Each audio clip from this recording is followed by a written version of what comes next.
Well, I guess my story would start basically when I was in about probably 7th grade. In junior high, a bunch of people, or well, peers, would call me names like faggot and just names that you typically hear that have to do with the homosexual remarks. But I didn't really go along with them. I would deny them because I didn't know I was at that time, and I didn't think I was. I didn't want to be. So I would kind of rebel against them, and the time went on and things got worse and worse. And then in 9th grade, when I was finally almost going to high school, I started kind of realizing to myself that I actually was homosexual, and it was kind of hard for me because I didn't want to believe it and I didn't want to agree with it. I didn't really want to be, because I didn't really know actually completely what it was. All I knew was that I liked guys. So it was kind of hard for me at first. And then when I went into high school, I met somebody, and in past relationships when I would try to be with a woman, it was different.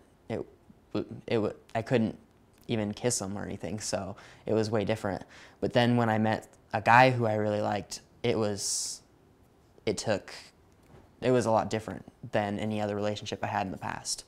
So from that point on, I knew for sure that I was, and that's when I decided that I was gay. And I began coming out of the closet in about the spring of my 10th grade year in high school. And actually things started getting a lot better when I started coming out, surprisingly. I didn't think that's how it would be. But it seems like when you're actually in the closet and won't agree with it is when you get made fun of the most. And so I was baptized LDS, and wasn't really, my family didn't raise me LDS, but I kind of raised myself LDS, to be honest.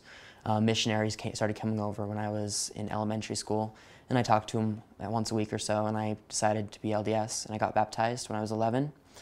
And so that's part of why it was kind of hard for me to agree, I think, with me being homosexual, because I didn't want to lose my friends at church, and I didn't want everything that had happened at church to just be destroyed.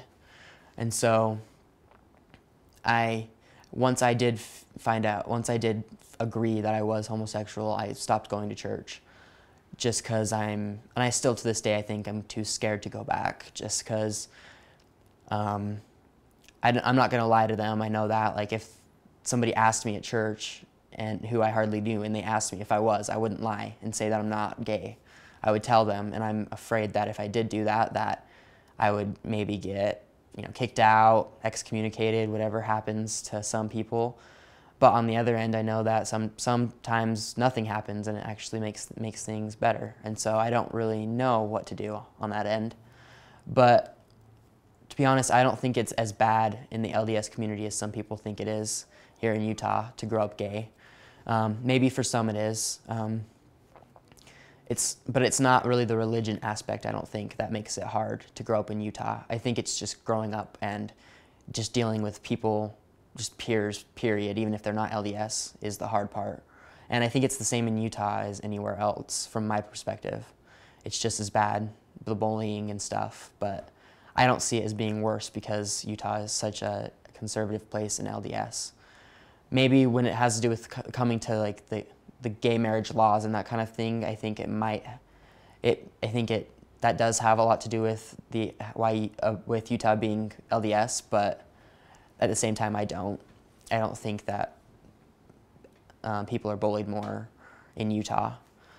But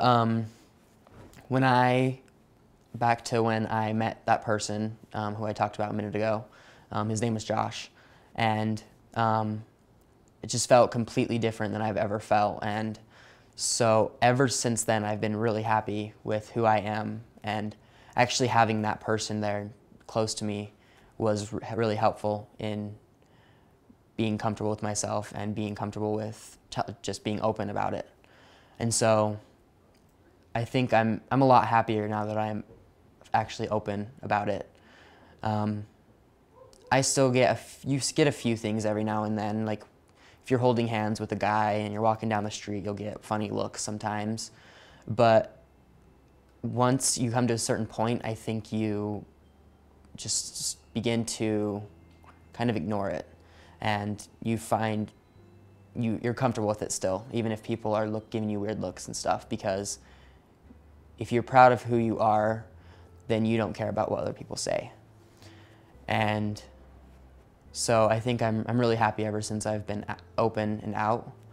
And it is hard. I think everybody has struggles every now and then still, but I love Utah, and I love being in this area. I don't have a problem with living here and being gay at all. I guess it's a lot different for some because of all the suicides that have gone on lately here.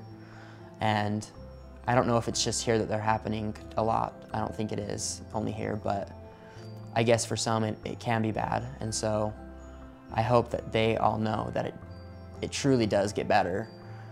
And I don't think when that statement is said that it means that the bullying stops or that people just all of a sudden start being nice to you. I think it means that at some point you'll be comfortable with yourself enough to actually just be able to ignore those who are disagreeing with you.